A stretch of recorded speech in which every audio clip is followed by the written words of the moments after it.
How's it going, everyone? Welcome back. And to those of you that are new, welcome. This is Striker 50's channel. Got a boom.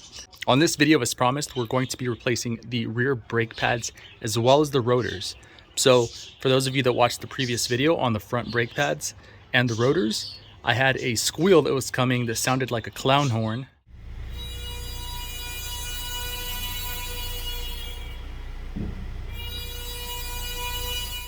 I thought it was the front brakes. Turns out it's probably going to be the rear brake pads that are squealing on those little squealers, indicators showing that they're low. As usual, I'm going to show you the tools that we need, and then I'm going to walk you through the setup process step by step. I don't like to skip steps. Again, some people may be, a little more ahead in terms of car repair, but some people may be intimidated by this. So I like to show step by step. Myself, when I was looking at YouTube videos, starting off, it was pretty intimidating to approach this. So I'm going to show you all the tools that are needed, and I'm going to walk you through the step process. The process may be similar with the newest Accord model that is out. However, I want to make sure for accuracy purposes, this will focus on the 2013 to 2017. With that said, let's start with the items that we'll be needing. The first item we're going to use is this cardboard. You can use a cardboard box. Pro tip, if you do have a Costco membership and you're walking between the aisles in Costco, pay attention because they put the cardboard cutouts. They're about 3 feet by 3 feet. They tend to slide those between the aisles in Costco, so those long steel racks. These 3x3 cutouts will be put in there. An employee puts them in there, and you can take them. They're not going to tell you anything. Just say they're for a car repair, and they'll be glad to have you take them as it makes their job easier. So yeah, pro tip, if you want some of these, get them at Costco. You can pick up 3, 5, 10. They're not going to tell you anything. Okay, having a closer look, we're going to need some brake parts cleaner. Next, we're going to have some caliper grease. This is for the guide pins. Next, we're going to have some anti-seize. This is for all of the brake components to ensure that everything's sliding smoothly. You can see there, this is nickel. Nickel or copper will work. Main difference between the two is that nickel has a higher temperature rating, but they're both pretty high, so you shouldn't have to worry about that. Also here, we're going to have thread locker, and this is for any bolts that you might want to put a little more secure. Next, we're gonna have a mask here. This is for the brake dust. You wanna protect your lungs. On my head, I have some safety goggles here, again working with brake dust and contaminants, so you only have one set of eyes. This isn't as bad if you're going to be outside, but for those of you that work in garages, you want to make sure that you're protecting your lungs and stuff. This tool is to compress the piston on the front brake pads. On the rear, it's going to look like a cube. I had that item, but I actually lost it. I don't know where it went. Ended up heading to the store to buy this brake piston tool. You can find this on Amazon anywhere from $8 to $11. I just spent $14, but I need it kind of in the pinch at the moment. So that's going to help us compress that there. This flathead should help us remove some of the components on the brake pads if they are kind of stuck on there or wedged, so we can use this to pry it out. Next, we're going to have a lug wrench or a cross, and then we have a breaker bar if they're really on there. These are the rotors I'm going to be using today, AC Delco, and then here is an item number if you do want to track these down. Got these on Amazon, they came pretty quickly. We're going to have our jack stands. We're going to have a rag to clean any mess or any spills. Here we're going to have a bungee. This is to keep the brake caliper from hanging and damaging the brake line. The brake pads I'll be using today are Bosch Quiet Cast. Here's a closer look for the item number if you do need this particular product. I will also link these in the description for those of you that are interested. Keep in mind you can find generic brands on Amazon as well. You'll probably save 10-15 bucks. We're going to be using some heavy duty gloves. I got these at Costco. Gloves are finally affordable again, and they're not crazy overpriced like during COVID. So I got some of the good quality ones that shouldn't rip while I'm using them. Next, we're going to have our jack. Make sure not to use the jack by itself. It's pretty dangerous. Always use jack stands with it. Use your jack as a support. We have our wheel chocks, and then we're going to have our tool set, socket set, to make sure that we can get the rotors off and all of the little bolts inside holding the brake calipers and such together.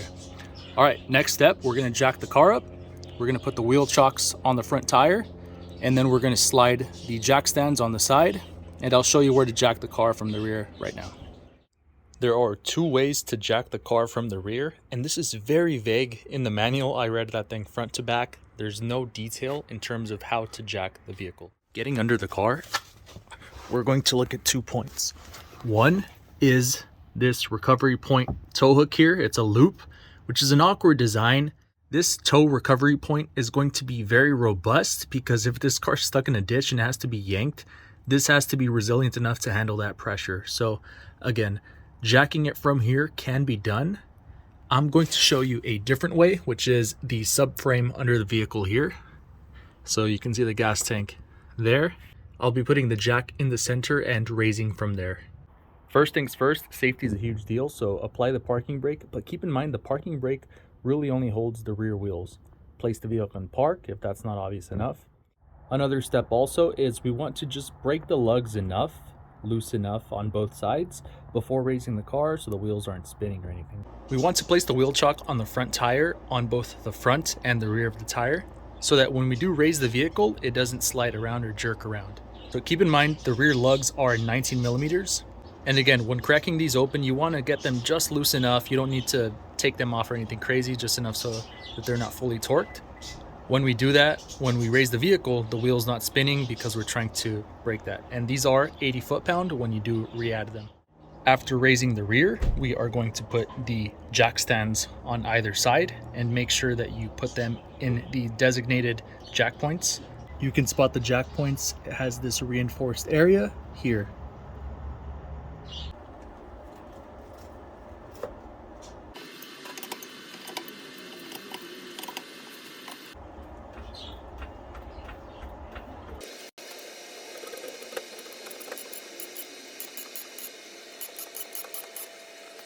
Okay, we can see there that the wheels are off the ground. You don't want to raise the wheels too much off the ground more than is necessary. Why? Because when you put the jack stands under, you want to make sure that they're at a nice level angle. So if the vehicle's raised more, it's going to result in more of an angle, which gives it more chance of it slipping off of those jack stands. So again, an inch, maybe an inch and a half, 2 inches is more than enough to have the vehicle raised up. No need to go to the max. Right, there we have the jack stand in place, and then do the same thing on the other side. Okay, having a closer there, we can see the subframe supporting it very well. There's no bending or anything. It's a very solid piece. It's about an inch and a half, almost 2 inches wide there, so solid piece. Next, we can see that just because the jack stands are under doesn't mean they're secure. So this one is lower than that other jack stand. So what we're gonna do is slowly release pressure on this jack, and we want to make sure that the vehicle is evenly resting on both of those jack stands. After the vehicle is securely resting on those jack stands, we want to make sure that we lower this just enough and then press just enough pressure as a secondary safety point. And then the third step is when we are changing the brakes, we do want to slide at least one wheel under the frame as well for a third safety point. Again, safety is a huge deal.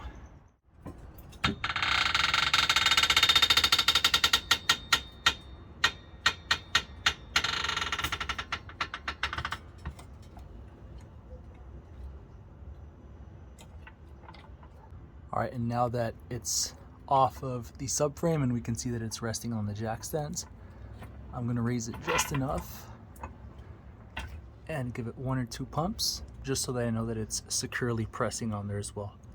So the main weight should be on those jack stands. Coming under to ensure that the car is securely rested on the jack stands. But also the bigger thing you want to do is push the car to ensure that it's secure and it's not wiggling, so it's pretty secure on that. Let's remove the lugs.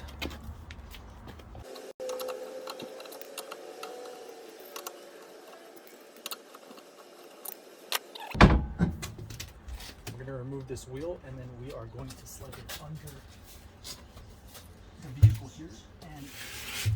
Okay, now that we have the wheel off, we want to just do a quick inspection, right? Make sure nothing's leaking, shocks look fine, nothing's cracked or dangling, everything looks secure. And quick tip for those of you that do have the mud flaps, so I installed these, it wasn't at the dealership, I installed these. They have 3 screws, one here, second, and the third one, which is kind of awkward, that's in there. So those are 3 points. My other side has this loose. One of these screws came off. So now is a very easy time to tighten them or add a screw. When the wheel's on, these 2 are easy to tighten, but that third one right there is quite difficult just because the access point is limited. So now's a good time to fix this if you need to. Taking a closer look, we're going to be approaching the rotor from the front, and we're going to see a 12mm bolt right there. That's going to remove the emergency brake line and it's going to give us more space to work, and it's not going to be impeding or connected to anything. So we'll start by removing this with a 12mm socket. There we have the bolt removed for the emergency brake line, and I used an extension just to kind of have clearance so I'm not hitting the rotor as I'm going back and forth. You shouldn't need this, but if you do, this one's a 10-inch that I use. And having a closer look there, we can move the brake line just a bit inward so that it's out of the way. But more importantly, you can see that there's a little hook point that kind of attaches inward, so just make sure to align that properly when you reattach. Next here, looking at the caliper, we're going to have the guide pins here. On the back of the guide pin, we have a 12mm bolt on the top and bottom. So we'll remove these outward. Now's a good time, if you have a wire brush, to hit this caliper and get some of this dust off. This isn't too bad, but I'll hit it anyway just to clean it up.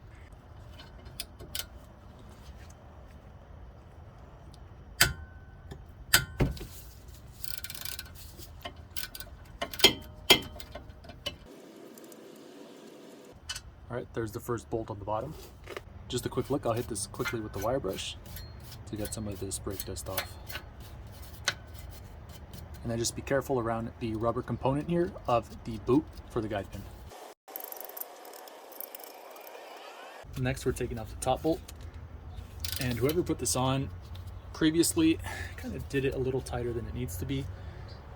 I don't have the exact specs, but I think this needs to be torqued down to about 20 to 25 foot-pound.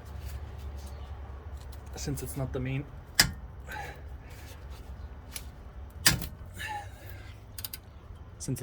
bolt. Okay, I got it cracked off there. And quickly we're going to spin that off.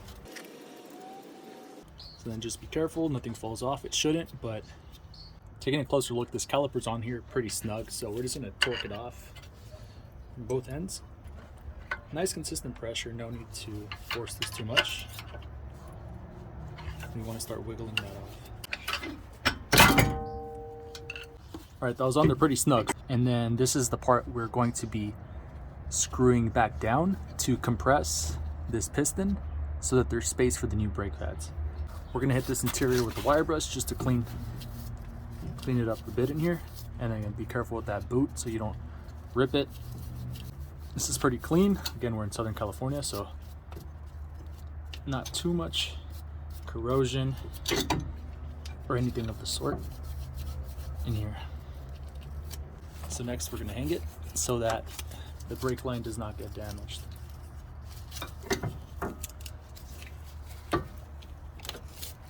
So that's what the bungee's for, it gets it out of the way. To remove these guide pins with one hand, you can pull back on the boot, but these appear to be seized up. You can see they're not moving too much there. They're supposed to spring freely. They're pretty stiff. All right, y'all, removing the guide pins, keep in mind they are different. So this top one, you can see there it has a rubber component on it. We're gonna clean these up and we're gonna put some of that silicone paste. Try to not use anything else because if it's petroleum based or what have you, it can start to corrode, seize up, or even crack this rubber component. So this top one, keep that in mind. This top one is going to be a rubber tip there on the end. If this swells up, you can remove it. It's advised that you keep it on for vibration purposes, but you can remove this if it is swelling up and seizing. So this one appears to be fine. We're going to clean it up and then we're going to remove this bottom boot. Here we have the second guide pin. You will notice on this bottom guide pin, it does have somewhat of a flat edge there around it. So that's how you know this one's going to be on the bottom. We do see it's kind of stiff in there. It does slide around, but it was a little stiff. All right, and we're gonna use our flathead to pry out these brake pads. Should come out pretty easily. We can see here, surprisingly, there is still a good amount of life on them. I'm going to just replace everything since that squeal is pretty obnoxious.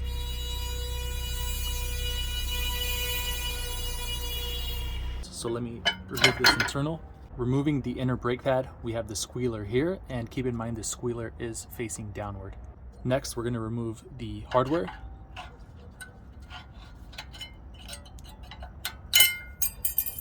And we're going to remove the top one as well.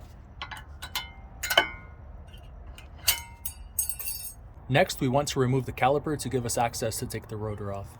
So from the inside, you can see there is a 17mm bolt here and there is a 17mm bolt here. These are the same sizes as the front brakes, so 12mm for the guide pin and 17mm for that bolt holding on the caliper. And keep in mind, these are the ones that you want to torque down. Again, I'm just guesstimating anywhere from 70 to 80 foot-pounds, and for the guide pin torque, it's about 20 to 25. Again, that's just an estimate. The 17mm bolts are on there pretty stiff, so I'm using a breaker bar, and that freed it up much easier. So now I can go in with the ratchet and remove these. This top 17mm is going to be a bit more of a pain to work with. Keep in mind, we undid that emergency brake line because it gives us more space to move this inward and work our socket. So now I'm removing this top 17mm, and keep in mind this bracket for the brake pads can fall off, so I'm holding it with my other hand. Next, I'm removing the bottom 17mm. All right, now our bracket is free. I'm gonna clean this up. And again, if you're in a garage, just make sure to have a mask or not get too close, or have really good ventilation, because you're gonna be breathing all this in. It's definitely not good for you. So I'm cleaning the mounting points here where the new hardware will be going. Ideally, you want to put something to catch under, like that cardboard that I have. For now though, the sun has went down, so I'm just trying to work quicker, and I'll deal with this in the morning. We have 2 Phillips screws holding this rotor on. I forgot to show you guys, but yeah, we will be needing a Phillips style screw as well. So I'm just going to go in here and remove. These Phillips style screws may not be on every rotor for every type of vehicle. Honda does this because my understanding is that when it's on the assembly line, you don't want these rotors to fall on your feet for the people that are working there. So these are on there as a safety measure. I will be reattaching these Phillips style screws on the new rotors as well, just to avoid any vibration or any weird situations. We can see that there is some rust as well in this rotor, nothing crazy at all. There's some rust here closer towards the hub. And then just be careful when removing the second one that this doesn't slide on you. What we're seeing here is the rotor is still stuck on, so I put one of the lugs from the wheels so that if this comes off, it's not going to fall on my feet. This lug's going to catch it. And ideally you want to use a rubber mallet. I'm going to be using a regular hammer here. The reason you want to use a rubber mallet, 1, it's really loud with the hammer. 2, you're not going to be as likely to warp the rotor when you're hitting it. One of my quick workarounds, I'm going to use this cardboard folded in half, and I'm going to use this hammer. This will somewhat lower the impact, so I'm less likely to warp it in case I do need these as a backup. We can see it's already loose there. Now I can take the lug off and just watch your toes, and we're going to take that off. So not too much rust on the rear, but it was stuck on there. Next, quickly, what I'm going to do is hit the brake shield with this brush.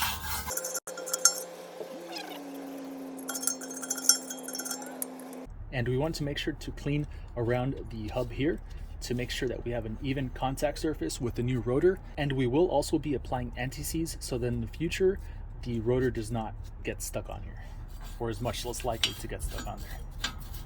So let's just clean this evenly. We want a smooth, even mating surface. Okay, here we have our new rotor. On these new rotors from factory, it has a thin film of oil on it that protects it from rust when it's in storage. So what we're gonna do is hit this with brake cleaner really quick. And brake cleaner evaporates pretty quickly, but again, just have something under.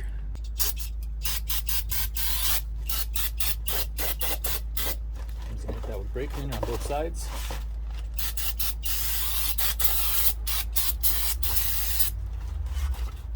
Let it drain a bit, and with that cloth, I'm going to clean it off. Again, make sure to have good ventilation because the fumes from the brake cleaner are quite strong.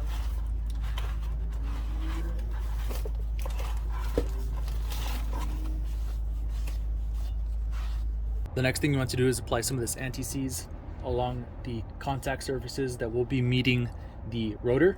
Stay away from the threads, just the flat metal surfaces here. Put some on your pinky or something and then just spread it out. Rub it in.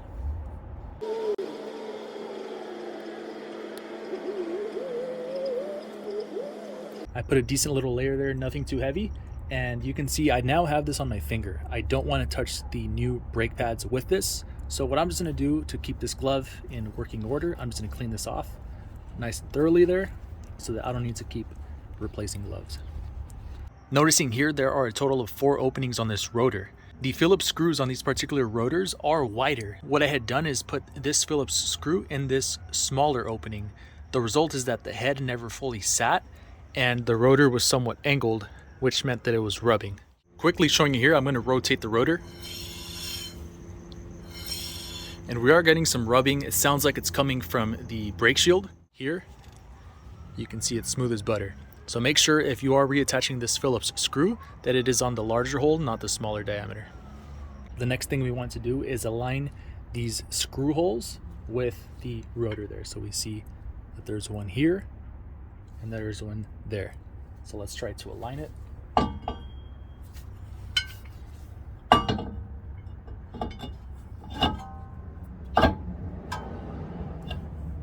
And we're going to use a lug again to keep this rotor from falling off. We're going to reattach that Phillips screw, and there are 2 of them. Make sure to put them tight. Once they are on there securely, we can remove this lug once it is on there securely. I'm just going to spin it around here to assure there's no grinding, no friction with the brake shield. Nice, good, that's what we want. Next, we're going to reattach the bracket, and these are the openings for those 17mm bolts. We want to torque these down to anywhere from 70 to 80 foot-pounds. I'll be putting just a dab of thread locker on these 17mm bolts before inserting one and hand tightening. All right, I already attached the bottom. It's a little finicky for the camera here, so I went ahead and put the bottom already. And for the top, I'm going to just hand tighten this second bolt. And I'm going to torque them down as much as I can by hand so that they're nice and stable.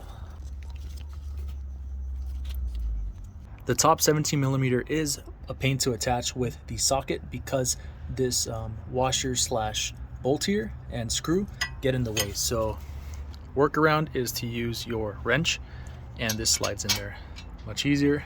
Torque this down a good amount and it's on there pretty tight. Next thing we want to do is get the brake hardware out. We have the inner brake pads here, and then Bosch appears to have wrapped the outer brake pads in packaging there. In addition, they did include some lubricant, which is also very thoughtful. All 4 of these brackets appear to be identical, so it should not matter where they are attached. Adding them on, we're going to align them and they will fasten into place. Just push down. Moving the rotor there is no squeal. Next, what I'm going to do is get some of this Bosch lubricant, and I'm going to just attach it on these surfaces. Try not to touch the rotor. You don't want to get grease on the rotor. I'm just going to spread this out on the hardware. I don't want to touch the rotor.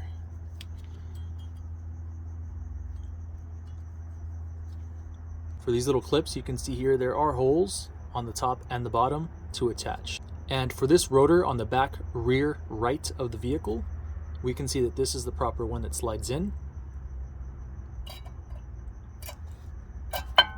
So now we have that one in place. And next we are going to attach the outer as well. Next we're going to attach this piece there, like so. We're just going to pinch and align it with the openings on the back of the brake pads. The role of these little metal pieces is that it allows for even consistent pressure with the brake pads so that there's even wear. Next we want to work on compressing this piston here. It's going to be a little tricky, but let's get it going. I ended up heading to the store to buy this brake piston tool. You can find this on Amazon anywhere from $8 to $11. I just spent $14, but I need it kind of in the pinch at the moment. So that's going to help us compress that there. This universal cube attaches to a 3/8 inch ratchet. Here we have 4 corners, which is what I want to use. Attach it there. I'm going to put a short extension on it so that it gives me clearance through this opening here. Okay, so a bit tricky, but what I did is I have the universal piece here on an extension ratchet, and here I'm going to have to push down. So I have to angle this caliper up and then push down, because otherwise it keeps moving around and it's hard to get leverage. And when you're turning, you're going to be turning clockwise, so you're torquing clockwise like that. Here's what I want to highlight. This is the inner pad, and you can see the squealer there. This is going to align with your rear piston. You want to make sure that the piston is perfectly perpendicular when you insert it, so that the piston slides into this groove here. Otherwise, you're going to be trying to put that caliper on and you're going to be fighting with it unless it's perfectly aligned there. Here I'm going to be putting some of this caliper grease on the guide pin. It looks like this. I'll just be putting a light coat, nothing too crazy. And remember, this flat one is the one that goes on the bottom. Just put a light coat on it, spread it out evenly, and I'll be guiding this into that bottom there. Nice, and we see that it springs back, which is what we want. You can't see the best there, but I'm working with limited space. So the boot has reattached and it springs back outward. Next, I'm going to put some on the top guide pin as well. Spread this out. Nice, and that's sprung out as well, which is what we want. Closer look there. We can see that it compresses and has some recoil to it, which is what we want. We want them to be moving around. There's a little bit of air in it, so you can kind of slide it back with your finger, let some of that air out. What you see there, both of them are moving freely. Next, I'm going to put the caliper over the brake pads. So line it nice and evenly, and what you want to do is push your guide pins. You're going to push your guide pins in with your finger so that you want to push this guide pin in so that the caliper can go over it, and then next to the same on the bottom. And now we have the caliper in place. Next, I'm going to be reattaching the 12mm bolts that go into the guide pin.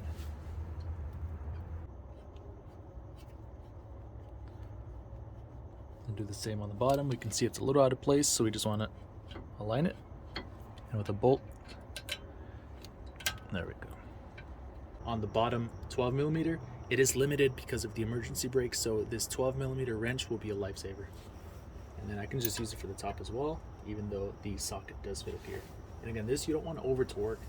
20-25 foot-pound is more than enough. Awesome, so now we have the new brake pads, the new rotor. I'm going to get the bungee out of the way. And the next thing we want to do is reattach this 12mm with the emergency brake line. And looking closer, we're going to come on the inside of the rotor and at about a 45-degree angle. I don't know if you can see there, that is where the 12mm goes, and it's going to hook right in there as well. I'll be reattaching that 12mm, and don't torque this too crazy. 20 foot-pounds should be fine. Something snug, and then a quarter turn after that. Quickly showing you here, I'm going to rotate the rotor. And we are getting some rubbing. Upon further inspection, that rubbing noise that was coming from the brake shield, if you notice here, there is an opening there, and then there's going to be an opening for this larger style Phillips screw. What I had done is put this Phillips screw in this smaller opening. The result is that the head never fully sat and the rotor was somewhat angled, which meant that it was rubbing. Here, you can see it's smooth as butter. So make sure if you are reattaching this Phillips screw that it is on the larger hole, not the smaller diameter. Next thing we want to do is reattach the wheel. We're going to put it on. We're going to hand tighten, and to a degree we are going to torque the wheel lugs. After that, after reattaching the wheel and torquing it a decent amount, we are going to raise the car with the jack, and we're going to pull out the jack stands and then slowly lower it, and then we are going to remove the wheel chocks. Okay, now we have the wheels on. We torqued them to a decent amount that they'll spin while it's in the air, so it's torqued enough, but we're going to lower it and torque it completely to 80 foot-pound. Next, I'm going to slowly go in the vehicle. Keep in mind it's still on the jack stands, and I'm going to turn the vehicle on and pump the brakes so that the calipers start squeezing.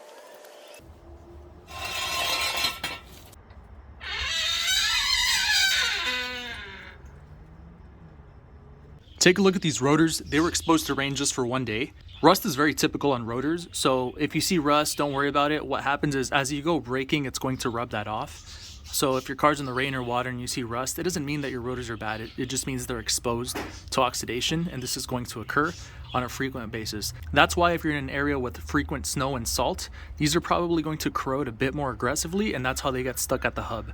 As a result, make sure to use anti-seize so that when you are removing these at some point in the future, it is a bit easier.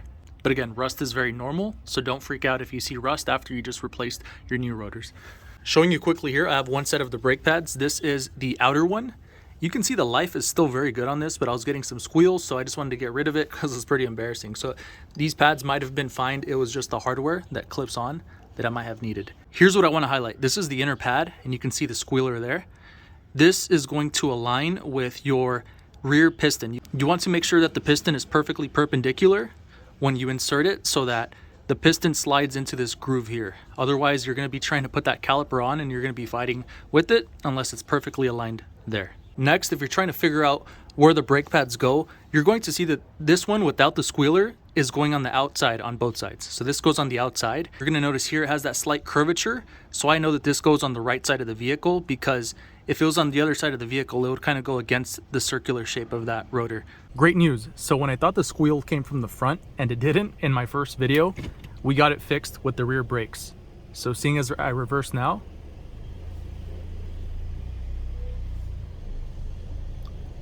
it's nice and smooth. Even when I brake, nice and smooth.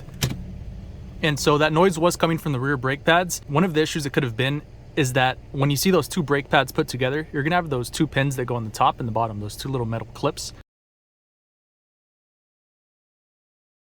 It could have been that, since it didn't have those, or it could have been the rotors or something's rubbing against the brake shield.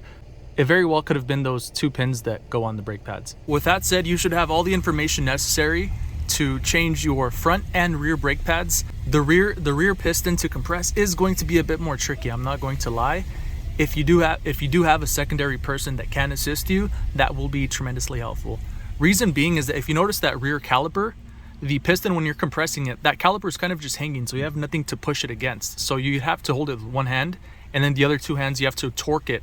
It's going to be clockwise. Next, we're going to have to put some leverage into it, because that universal little cube doesn't really grip too well, so it's going to be slipping from time to time, and because that caliper is like dangling, when you're pushing, it's going to push away from you and it's going to unfasten. So if you have someone that holds it securely and you with two hands go ahead and turn that in a clockwise motion, that may help expedite the process a lot. That was one of my main issues I had. All right, y'all, that being said, hope y'all found this video helpful. Let me know if you have any questions or concerns, or how the experience was for you. Have a great day, have a great evening. Striker out.